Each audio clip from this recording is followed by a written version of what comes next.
falar sobre esse assunto com o nosso analista de política, o Yuri Pita, que está conosco neste plantão de sábado. Boa tarde, Yuri. A gente já viu, né? Uma disputa foi instalada em relação às obras de transposição do Rio São Francisco, mas qual a importância verdadeiramente dita dessa disputa, visto que a gente está, claro, em ano de eleições? Ela deixa muito claro duas narrativas aí que a gente percebeu dos dois candidatos. Isa, boa tarde para você, para a Tainá lá em Brasília e para quem nos acompanha aqui nessa tarde de sábado. O ex-presidente Lula não é a primeira vez que tem reivindicado para si a ideia, o início e principalmente a execução da maior parte dessa obra, que é muito simbólica para ele, que é nascido na região do semiárido nordestino, no interior de Pernambuco, e da importância para os sertanejos que essa obra tem ao levar água para regiões que têm carência de água. Por outro lado, o presidente Bolsonaro, além de tentar reivindicar para si a conclusão da obra, puxa ao mesmo tempo a temática da corrupção, porque é a forma de tentar fazer com que a rejeição de Lula, que neste momento é menor do que a de Bolsonaro, comece a subir ao longo desta campanha oficial, digamos assim, que está prestes a começar a propaganda oficialmente a partir do dia 16 deste mês de agosto. E aí, por isso, tantas tentativas do presidente Jair Bolsonaro de, para tentar reduzir a desvantagem que ele enfrenta, conseguir jogar ali a pecha da rejeição. A gente já está vendo na tela os últimos dados do Datafolha, isso aqui ilustram bem também essa importância da região Nordeste, porque, embora seja uma região que Lula tem uma liderança bastante folgada, como a gente vê, 35 pontos percentuais, essa vantagem já foi maior.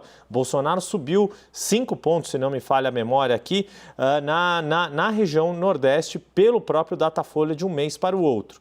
E aí muita gente pode se perguntar ao que se atribui esse avanço de Bolsonaro e a estabilidade de Lula.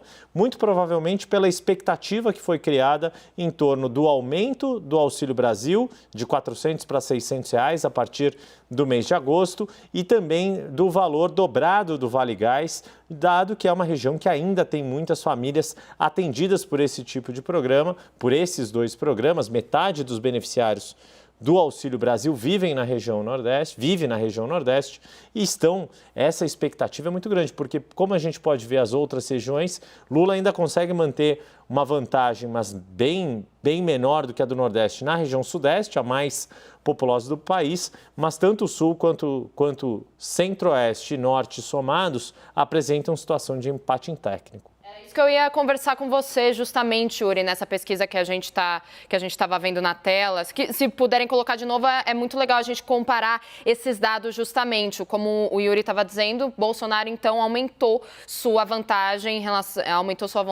aumentou seus pontos percentuais em relação a Lula, mas que Lula ainda está, claro, em vantagem. Mas a gente consegue ver Sudeste, Sul, Centro-Oeste e Norte, Bolsonaro se aproxima de Lula. Isso é um movimento, Yuri, a seu ver, então, que pode se concretizar em todas as regiões, com Bolsonaro, então, crescendo no Nordeste em relação a Lula? O que a gente tem percebido, Isa, é que na região Nordeste em específico, já que a gente está com o foco principal nela neste momento, para situar, a gente está falando de pouco mais de 1 em cada 4 eleitores que vive nessa região. 27% do eleitorado está nos 9 estados do Nordeste. E aí o que a gente percebe é que o ex-presidente Lula vem mantendo essa vantagem na faixa aí dos 60%, um pouco para mais, um pouco para menos, a depender da pesquisa, e o presidente Jair Bolsonaro estava abaixo dos 20%. No Datafolha, inclusive, agora chega acima aí dos 20%, chegando a 24%, de fato um avanço de 5 pontos percentuais.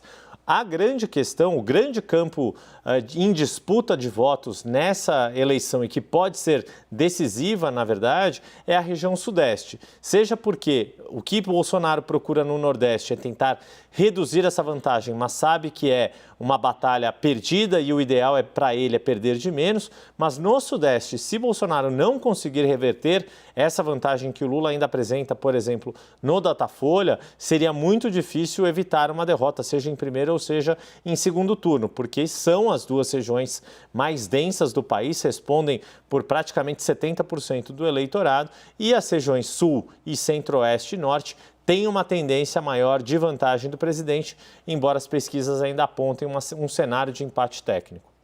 Perfeita análise, Yuri. Obrigada pelas suas informações. Já já a gente vai conversar um pouquinho mais.